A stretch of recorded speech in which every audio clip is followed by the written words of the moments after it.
Greeting of the day, guys. It's me, Sahil Zamadar. Now we continue our reading. Have you tried yoga, Julian? Jen started practicing it last summer and says it has added 5 years to her life. There is no one strategy that will magically transform your life, John. Let me be the first to say this.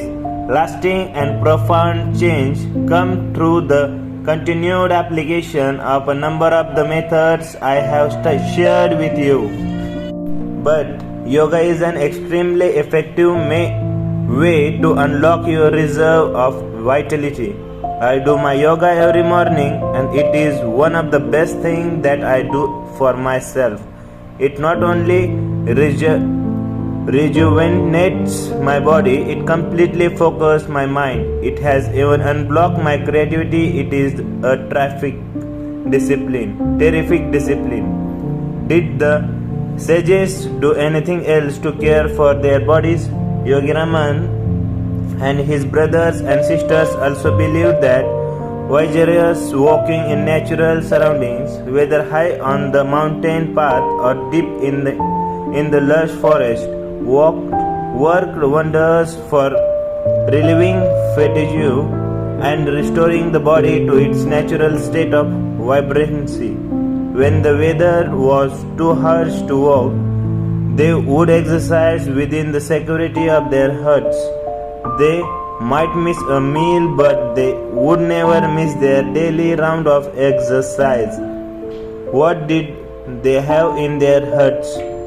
Nordic track machines, I quipped.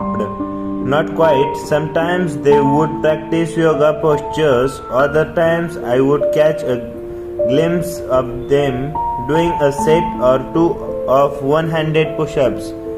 I really think it didn't matter too much to them what they did, so long as they moved their bodies and got the air of their breathtaking surrounding flowing through their lungs. What does breathing fresh air have to do with anything? I will answer your question with one of Yogi Raman's favorite saying: to breathe properly is to live properly.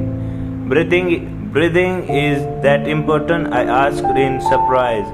Quite early on in Sivana, the sages taught me that the fastest way to double or even triple the amount of energy I had was to learn the art of effective breathing. But don't we all know how to breathe? Even a newborn baby, not really, John? While most of us know how to breathe to survive, we have never learned how to breathe to thrive. Most of us breathe for too shallowly, and in so doing, we fail to take in enough oxygen to run the body at an optimal level. Sounds like proper breathing involves a lot of science. It does, and the sages treated it that way. Their philosophy was simple: take in more oxygen through effective breathing, and you liberate your energy reserve along with your natural state of vitality.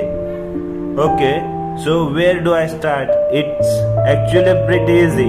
2 or 3 times a day, take a minute or two to think about breathing more deeply and effectively.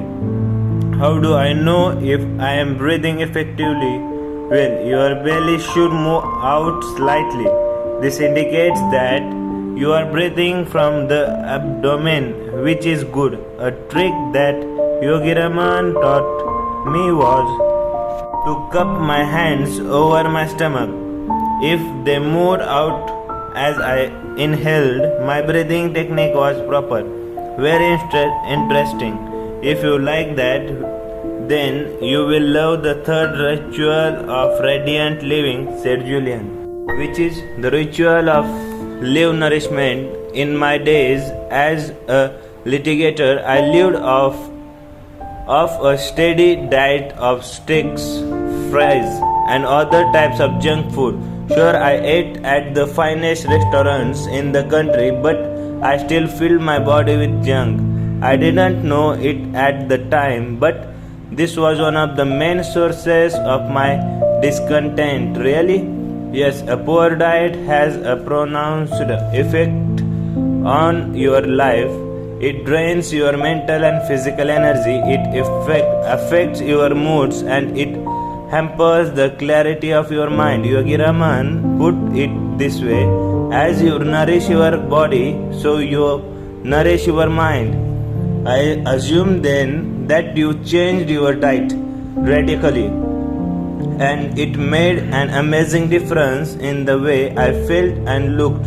I always thought that I was so run down because of the stresses and strains of my work and because the wrinkled fingers of old age were reaching out for me in Shivana. I learned that much of my lethargy was due to the low octane fuel I was pumping into my body. What did the sages of Shivana eat to stay so youthful and bright? Live foods, came the efficient reply. Oh, live foods are the answer. Live foods are foods that are not dead. Come on, Julian, what are live foods? I asked impatiently. Basically, live foods are those which are created through the natural interactions of the sun, air, soil, and water. What I am talking about here is a vegetarian diet. Fill your plate with fresh vegetables, fruits, and grains, and you might just live forever. Is that possible? That's enough for today. We continue our reading. Okay, bye. Have a good day.